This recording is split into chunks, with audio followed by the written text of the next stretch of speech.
السلام علیکم۔ اس ویڈیو میں حضرت آدم اور حوا علیہ السلام کی اولاد کے بارے میں جانیں گے۔ اللہ تعالیٰ نے آدم اور حوا علیہ السلام کو بہت ساری اولاد عطا فرمائی تھی۔ فرمان الہی ہے، سورہ نساء کی آیت نمبر 1 ہے، اے لوگو اپنے رب کے عذاب سے ڈرو جس نے تمہیں ایک جان یعنی حضرت آدم علیہ السلام سے پیدا کیا اور اسی سے اس کی بیوی یعنی حضرت حوا علیہ السلام کو پیدا کر کے ان دونوں سے دنیا میں بہت سے مرد اور عورتیں پھیلا دیے۔ سورہ اعراف ہے، آیت نمبر 172 ہے، اور یاد کرو جب آپ کے رب نے بنی آدم کی پشتوں سے ان کی اولاد کو نکالا اور انہیں خود ان پر گواہ بناتے ہوئے پوچھا کہ کیا میں تمہارا رب نہیں ہوں؟ سب نے جواب دیا، کیوں نہیں، ہم سب اس کی گواہی دیتے ہیں کہ آپ ہی ہمارے رب ہیں۔ حدیث میں آتا ہے کہ حضرت ابو ہریرہ رضی اللہ عنہ سے روایت ہے کہ رسول اکرم صلی اللہ علیہ وسلم نے فرمایا، جب اللہ تعالیٰ نے آدم علیہ السلام کو پیدا فرمایا تو آپ علیہ السلام کی پشت پر ہاتھ پھیرا، قیامت تک کے پیدا ہونے والی ہر جان آپ علیہ السلام کی پشت سے ظاہر ہو گئی۔ اللہ تعالیٰ نے ہر ایک کی آنکھوں کے درمیان نور کی چمک رکھ دی، پھر انہیں آپ علیہ السلام کو دکھایا۔ آپ علیہ السلام نے پوچھا، اے میرے رب یہ کون ہے؟ اللہ تعالیٰ نے جواب دیا، یہ تمہاری اولاد ہے۔ آپ علیہ السلام کو اپنی اولاد میں سے ایک آدمی ایسا نظر آیا جس کی پیشانی کی چمک آپ علیہ السلام کو بہت اچھی لگی۔ آپ علیہ السلام نے پوچھا، اے میرے رب یہ کون ہے؟ اللہ تعالیٰ نے جواب دیا، یہ آپ کی اولاد میں سے آخری زمانہ کی قوموں میں سے ایک نبی ہے جس کا نام داؤد ہوگا۔ آپ علیہ السلام نے پوچھا، اے میرے رب آپ نے اس کی عمر کیا مقرر کی ہے؟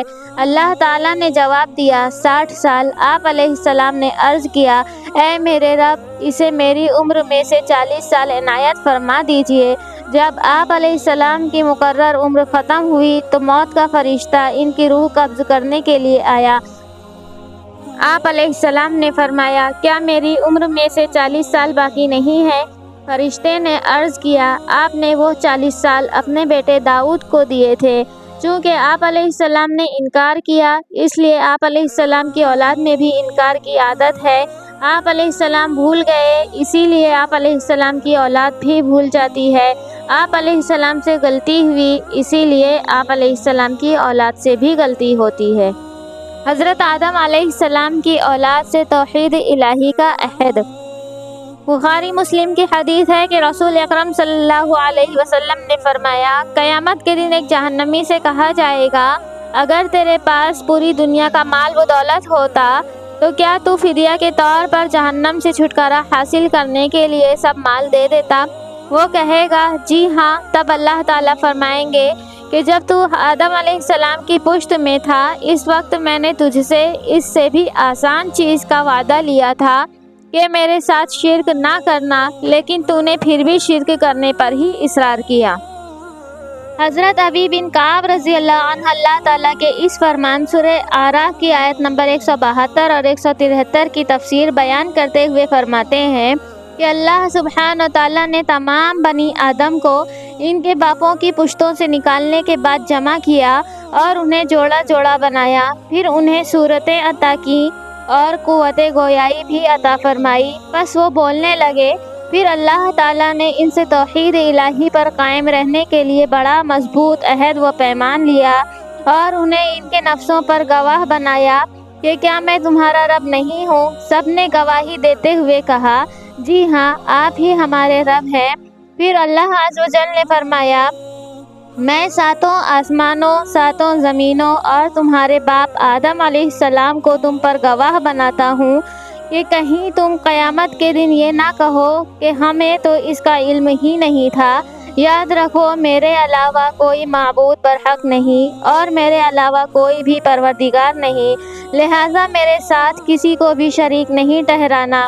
بے شک میں تمہارے پاس اپنے پیغمبروں کو بھیجتا رہوں گا جو تمہیں میرے ساتھ کیے ہوئے اس عہد و پیمان کو یاد دلاتے رہیں گے، اور میں تم پر اپنی کتابیں بھی نازل فرماؤں گا۔ سب نے کہا، ہم گواہی دیتے ہیں کہ آپ ہی ہمارے پروردگار اور حقیقی معبود ہیں، آپ کے علاوہ کوئی بھی ہمارا پروردگار اور معبود نہیں۔ سب نے اس بات کا اقرار کیا۔ حضرت آدم علیہ السلام کو اونچا کر کے سب کو دکھایا گیا۔